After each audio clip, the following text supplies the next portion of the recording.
É os destaques do Santa Cruz chegando no assunto é futebol primeiro tempo com o dinâmico Igor Moura. Valeu, boa tarde, um forte abraço pra você e pra todo mundo ligado aqui no assunto é futebol primeiro tempo. E o Santa Cruz continua no aguardo da publicação do acórdão do processo do Superior Tribunal de Justiça Desportiva, indeferindo no julgamento que aconteceu na última quinta-feira a solicitação do Santa pela participação coral na Série D do Campeonato Brasileiro e inabilitando o Democrata de Sete Lagoas de Minas Gerais.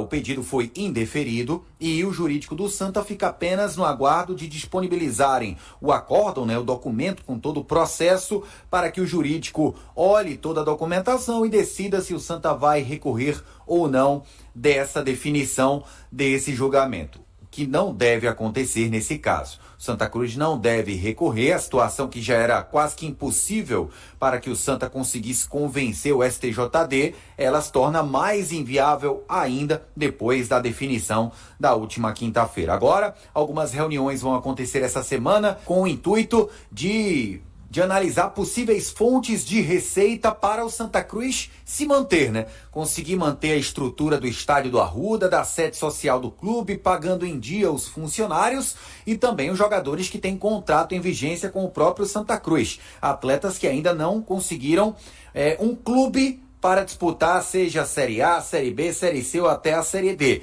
Aí é o caso do Gilvan, do próprio Matheus Melo, do Henrique Lordelo, do Carlos Henrique, do Pedro Bortoluso, do Felipe Cardoso, do zagueiro Juan. Esses atletas que têm contrato em vigência com o Tricolor e que ainda não conseguiram um clube para serem emprestados. Ítalo Melo, por exemplo, conseguiu. Foi para o craque de Catalão, Goiás, para a disputa da Série D do Campeonato Brasileiro. Outra saída que aconteceu no fim da semana passada, a do Gabriel Cardoso, centroavante, que fez parte de elenco sub-20 do Santa Cruz, inclusive da campanha do Santa vice-campeão sub-20 do Pernambucano na temporada passada, fez parte também nessas duas últimas temporadas do elenco profissional.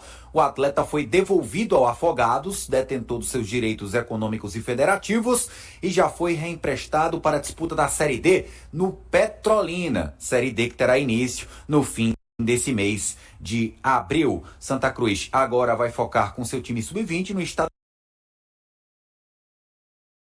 da categoria. A estreia vai ser nesse fim de semana, diante do 7 de setembro, na capital pernambucana. O Santa também fica no aguardo de um passo ser dado nessa semana ou nas próximas semanas da parceria entre Santa Cruz e Esporte, Visto que na semana passada, todo aquele imbróglio envolvendo polícia, envolvendo o jogo contra o Ceará do Esporte pela Copa do Nordeste, que acontece depois de amanhã, o Esporte entrou em contato com o Santa perguntando da possibilidade de utilizar o Arruda nos próximos jogos do Leão na Série B do Campeonato Brasileiro. E o Santa Cruz, obviamente, buscando um fluxo de caixa, buscando receita, não iria se opor no aluguel do Arruda para o Sport Clube do Recife, mas não tem nada de prego batido, ponta virada, ainda é algo superficial entre as duas diretorias. A gente escuta agora o vice-presidente do Santa Cruz, Marco Benevides, falando exatamente do Arruda. Santa que teve a melhor média do campeonato pernambucano, que terminou no último sábado, na melhor média de público do Santa Cruz entre todas as equipes, uma boa média de público apenas jogando o campeonato estadual, e ele fala sobre o torcedor no Arruda nessa temporada e da possibilidade do Santa mandar jogos do Pernambucano Sub-20 no estádio José do Rego Maciel. A gente teve aí, durante esse Pernambucano, alguns episódios até de pessoas idosas, enfim, que nunca tinham sequer vindo ao estádio do Arruda, certo? Então há uma renovação da torcida e tivemos aí nesse Pernambucano a torcida muito próxima, como você bem comentou. Salvo melhor juízo, eu acho que o jogo com o menor público foi 13 mil pessoas. Então tivemos mais de 100 mil pessoas frequentando o estádio do Arruda.